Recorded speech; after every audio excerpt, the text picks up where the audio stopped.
Wow.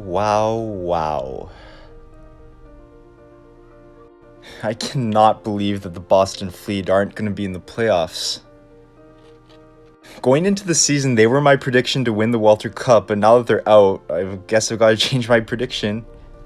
Aside from that, Montreal did clinch first place in the standings and will now have the ability to pick their opponent in round 1.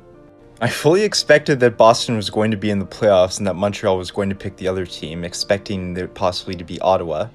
Earlier I did have Ottawa as the no-brainer decision, but then I saw 365 Hockey Girl's video breaking down how Ottawa is a good third period team and Montreal struggles to close out games sometimes. And when I saw that, I really stopped and thought, My concern with Ottawa is their inability, it seems, to close out games in overtime, which ironically is how they won today. But I've seen many cases where they've been losing in the third period and they managed to make a comeback, or they'd score a super clutch goal towards the end. That's definitely going to be something that Montreal may have to take into account. My concern with them picking Minnesota first is Toronto chose to play them last year, and you know how that turned out. They seem like the team that wins when they absolutely need to, or sometimes even get lucky like what happened last year. Is their goaltending going to get hot at the right time once again?